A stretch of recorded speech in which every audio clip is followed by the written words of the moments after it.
Today I'm going to show you how you can get more solo kills in your solo queue games with ZED.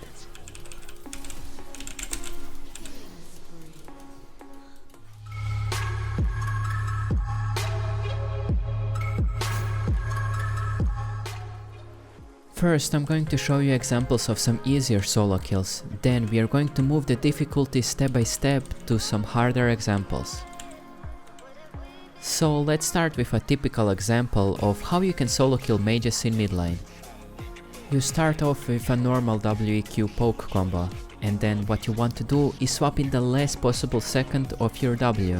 Here you are most likely going to be in the turret range. What is really important right now is before ulting, try to squeeze in an auto attack if you're close enough to them, and if not, eat them at least once.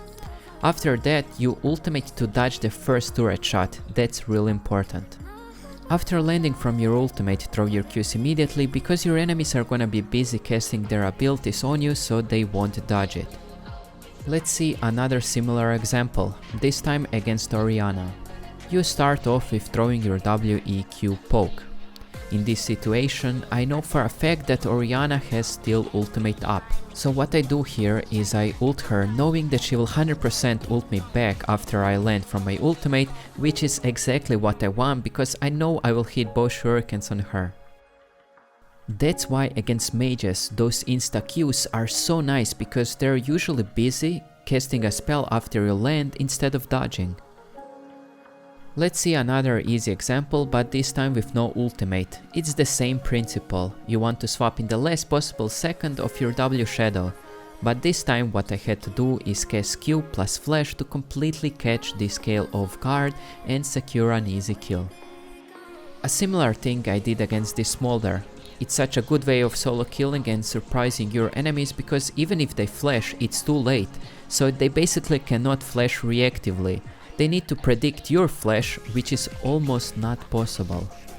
Okay, now let's see some harder examples of solo killing your enemies.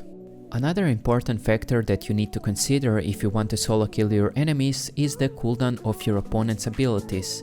In this clip, Lissandra ulted me to try to kill me while my ultimate was still on cooldown.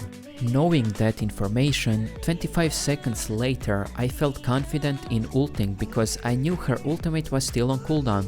The only problem is that Malphite, so I really needed to be quick here on my swap back to dodge his ultimate. One more thing that you should know if you want to successfully solo kill your opponent is how to make use of your items. In this clip, Malzahar was pushing my turret.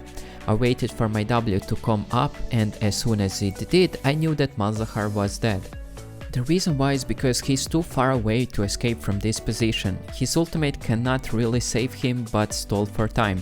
Voltaic helps me chase him down and he has no chance of escape because of the slow. A short while after this play, I knew that my ultimate is going to come up way sooner than his ultimate because I have more cooldown reduction items. That's why as soon as my ultimate came up, I ulted Malzahar again for another easy solo kill, since his ultimate is of course still on cooldown. One more really good tip that I can give you guys to help you get more solo kills is to be patient. Yes, to be patient. Here I didn't have my W up, but LeBlanc started to absolutely panic trying to dodge and predict my Qs, which gave me enough time to come up to her, reset my W with E and wait for a perfect moment to throw my Qs. That's a reminder to not rush your Qs, eventually your opponents will give you a good window to strike. Okay, now let's finally see some hard examples. Here I'm solo pushing the turret and I just use my W to clear the wave faster. The problem is that Kassadin is coming from side to catch me off guard. That wouldn't be a problem for me to just solo kill him there, but since Sivir is coming as well, I have to play it really well in order to escape. So the thing that I do here is use my E once to reset 3 seconds of my W cooldown, then run away and cast my ultimate. At this point I have my W again, which is perfect because it allows me to escape and throw multiple shuriken on Kassadin. Now just Sivir is left, but since she is very weak I can solo kill her as well because the main threat is eliminated. Maybe you already noticed from this video, but the best item that you want to have for solo killing your enemies is Voltaic. In this clip I decided to dive Zeri under turret, which is not easy since she has flash and barrier up. So if I want to kill her I need to hit my shuriken, but to do that I need to be very patient and throw them at the very end of my ultimate. If somebody has flash up, never rush your Qs, just wait for them to flash first and then you can do your combo.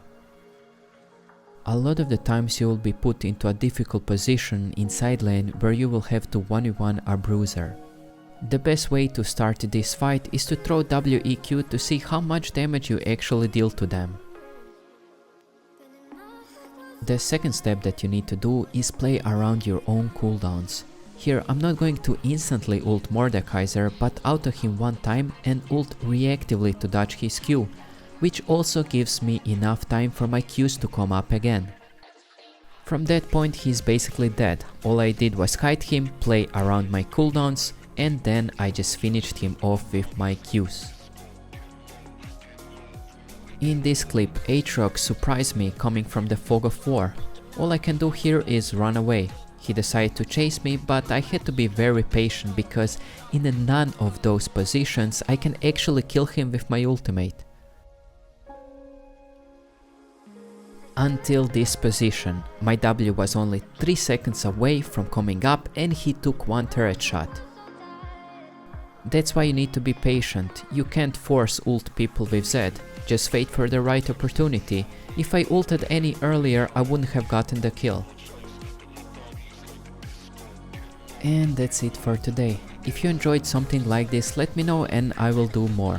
Thank you for watching and I will see you next time.